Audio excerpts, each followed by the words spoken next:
Sejak dahulu, rangkaian proses berbangsa dan bernegara menjadi kunci utama dalam mengibarkan istilah identitas nasional. Mulai dari berdirinya kerajaan-kerajaan hingga para manusia pembawa perubahan sebagai mata pedang yang bermuara pada terbentuknya suatu negara. Setiap negara haruslah memiliki identitas nasional yang harus tetap dijaga dan dikenalkan kepada generasi selanjutnya.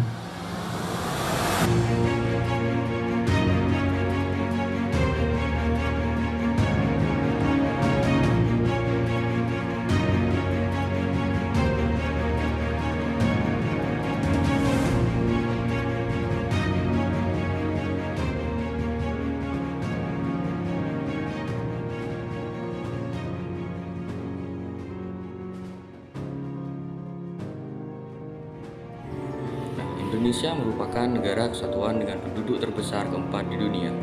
Indonesia terdiri dari beberapa suku, bangsa, bahasa, agama, serta budaya. Namun, di atas multikulturalisme itu, Indonesia memiliki identitas nasional yang menjadi nomor satu di atas segala perbedaan yang ada. Identitas nasional adalah kepribadian nasional atau jati diri yang dimiliki oleh suatu bangsa untuk membedakan dengan bangsa lainnya. Identitas nasional yang ditulis oleh Aris Astawa, identitas artinya pembeda atau pembanding pihak lain, sedangkan nasional artinya suatu paham. Jadi sedangkan dalam konteks pendidikan kewarganegaraan, identitas nasional adalah ciri-ciri atau karakteristik keyakinan tentang kebangsaan yang membedakan bangsa satu dengan yang lain. Konteks identitas nasional sendiri berkaitan dengan adat istiadat, kebudayaan, dan karakter khas suatu negara. Identitas nasional terwujud dalam bangsa dan negara yang merdeka, berdaulat, serta memiliki hubungan internasional dengan bangsa lain. Fungsi dari identitas nasional yaitu dapat mempertahankan salah satu dari pegangan atau landasan bangsa Indonesia untuk berkembang atau mewujudkan potensi yang dimiliki. Ada 5 unsur bentuk identitas nasional. Yang pertama adalah sejarah. Indonesia merupakan negara yang kaya akan nilai sejarah. Itu dapat dibuktikan melalui beberapa tulisan pakar yang mencatat tentang sejarah perjuangan dan usaha untuk merebut kemerdekaan. Semangat juang bangsa Indonesia dalam mengusir penjajah telah menjadi ciri khas tersendiri bagi bangsa Indonesia yang kemudian menjadi salah satu unsur pembentuk identitas nasional bangsa Indonesia tersebut. Setelah itu ada aspek kebudayaan yang menjadi pembentuk identitas nasional yang meliputi 3 unsur yaitu ekonomi peradaban dan pengetahuan akan bangsa Indonesia. Misalnya dapat dilihat pada sikap ramah dan santun bangsa Indonesia, sedangkan unsur identitas peradabannya tercermin dari keberadaan dasar Pancasila sebagai kompromi nilai-nilai bangsa Indonesia. Bukan alamiah bangsa Indonesia dapat dilihat dari keberadaan lebih dari 300 kelompok suku, beragam bahasa, budaya, dan keyakinan yang mendiami Kepulauan Nusantara.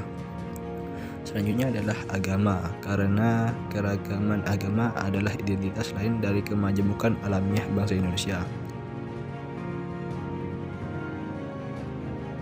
Keuntungan dan kekurangan keberhasilan pelaksanaan unsur-unsur identitas nasional. Keuntungan revitalisasi identitas nasional harus dilakukan dengan berbagai pergerakan dari berbagai pihak.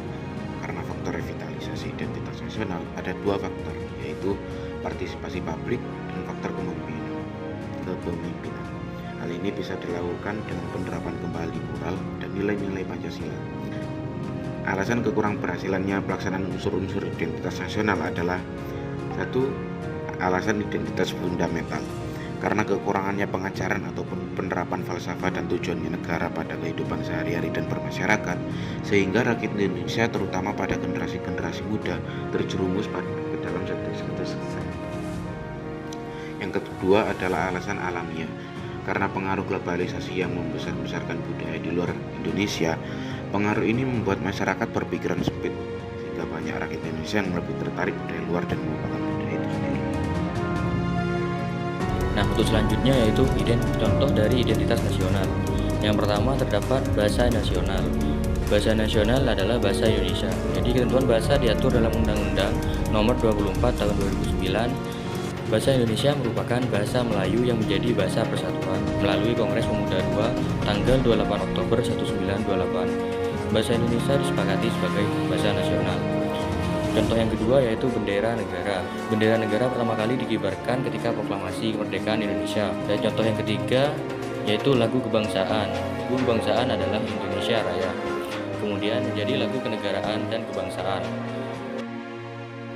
Seperti yang telah disebutkan di atas, Indonesia memiliki identitas nasional yang sangat banyak. Bahkan angka persisnya tidak ada yang tahu karena negara kita sangat luas dan budayanya sangat beragam. Di atas kita sudah coba menyebutkan dan membahas beberapa identitas nasional Indonesia yang cukup populer. Di era globalisasi seperti sekarang, peran dan fungsi identitas nasional semakin penting agar kita tidak terbawa arus globalisasi yang mengalir deras. Nilai-nilai dan budaya nasional yang ada di Indonesia tidak boleh luntur hanya karena terpaan arus globalisasi.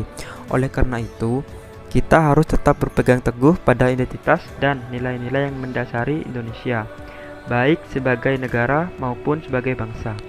Jangan sampai kita menjadi negara yang labil yang justru dipengaruhi dan dimainkan oleh negara-negara adidaya dunia.